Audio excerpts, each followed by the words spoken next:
What's up, guys? It's Tyler again, bringing you another Destiny gameplay. Playing some Rusted Lands Control. Going to be using my Red Death, Paradise Revenge, and my Corrective Measure. I eventually switched over to a Suros regime because I ended up not doing so well in the very beginning, and I wanted to get a quick gameplay before I head off to bed here.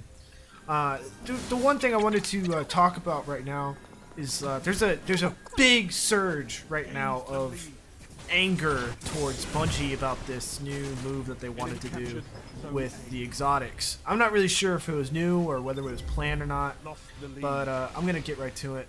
My main points are that people are complaining about the raid weapons being irrelevant, or that they're gonna get rid of them, they're gonna be obsolete, that the armor is gonna be bad.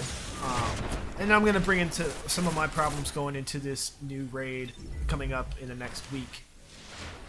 So with the people complaining about their raid weapons, I honestly don't think, and I will not get rid of them in this new upcoming DLC, because they're still going to be prevalent and useful in the Vault of Glass.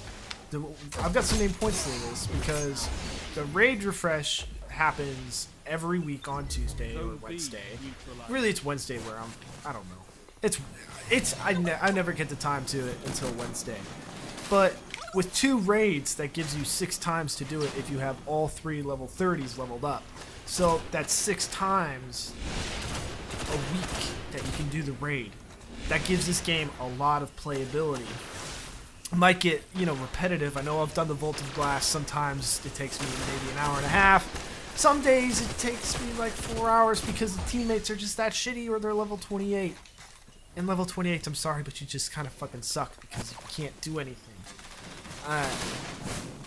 Now, with the raid weapons, you have Oracle Disruptor. Oracle Disruptor is the biggest thing that you need in the Vault of Glass, especially when it comes to like Templar, and when you're going through Atheon, or you're doing the gates to Venus and Mars, because those oracles will pop up and you need to have them taken out quick, because you got other things to do, taking out Minotaurs, taking out Templar, taking out all this other stuff. It's just it's like my biggest point in this commentary right now is the fact that those weapons are prevalent because of Oracle Disruptor. Now, some of these weapons are even some of the best in the game. Fatebringer, Corrective Measure, Paradise Revenge, I don't know, Vision Confluence.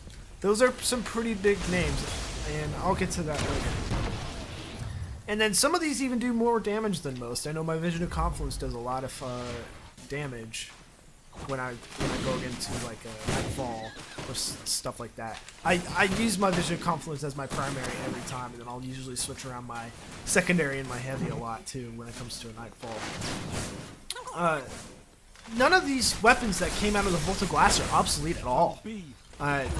Just speaking of one, Paradise Revenge.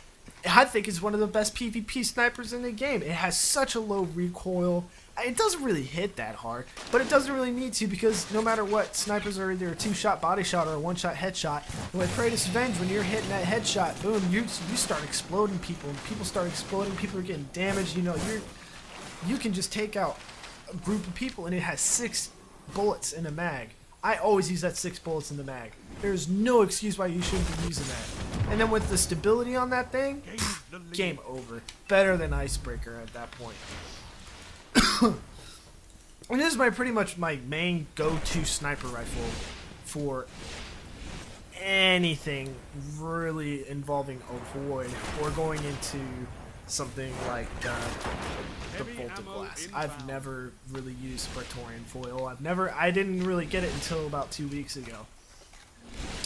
Now, going into a heavy weapon, the Corrective Measure is one of the... That thing smokes so many people in the Crucible. The Crucible is just... that.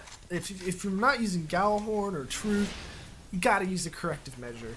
I was using the Zombie Apocalypse at one point, but that had to go once I got that Corrective Measure. In fact, I didn't even know what it was, and I was always getting killed by it in the Crucible. And next thing you know, I see this gun. It's got 58 rounds and a stability up the asshole, and it just wrecks. Sign me up. It's the heavy Suros is what I think it is. Alright. And, you know, taking out Oracles, Oracle Disruptor. I mean, like, I'm just talking general things about these weapons. Vision of Confluence. I can't explain to you how important this gun has been to me, especially in Destiny, because it's the best scout rifle in the game. It is full auto. It has solar damage as a primary.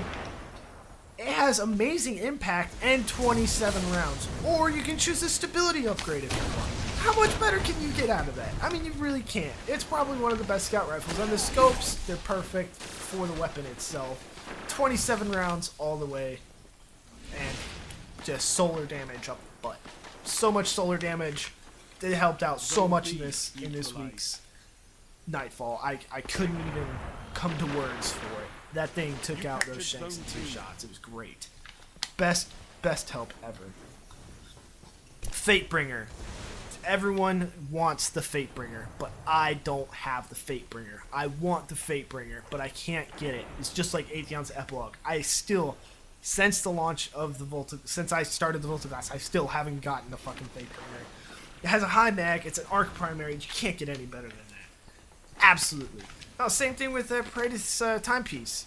I barely seen that thing to even put a comment on it. Now, some of the armor that came out of the Voltaglass really helps out in the Voltaglass, like the helmet and the gloves, primarily. That's why there's a little wiggle room with the chest pieces and the leg pieces. Leg pieces for a hunter, heavy ammo. I think most of the raid gear is heavy ammo upgrade for most of the moves, I think. I'm not really sure. I will have to look into that. But for the most part, the helmet with the Oracle damage, or excuse me, it's going to be Praetorians or the Oracles. You spawn orbs, you have a chance to spawn an orb, or you have and with the gloves, you have a chance to spawn an orb for killing mechs with a critical, or killing. I think it was the Oracles. I've never used the Oracle ones. I've always gone for the main enemies because I'm a hunter. So spawning more orbs for my teammates is always going to help me. Good stat rolls. I mean, most of them have really good. I can have a full intellect build. I almost have a 500 intellect build for one of my hunters. Like, that's how amazing the builds were for my hunter. And in general, all of these weapons, when it comes down to it, are gonna be prevalent to this DLC. Now, with the exotics being kind of questionable within the next week or two, a lot of, you know, you don't really want to go and upgrade the gun so fast, especially when you can immediately go into the dark below without having to really upgrade your gun, because you can't, because Xur comes on Friday and the raid starts on Tuesday. So everyone needs to get a feel for what's going on, and of course people are going to be grinding the hell out of that the Dark Below. I'm so excited for this Dark Below, as you can tell. I'm just super pumped for it. Other than that, the weapons in the game are prevalent. They're so prevalent, nobody should get rid of them. Absolutely nobody has an excuse to get rid of them.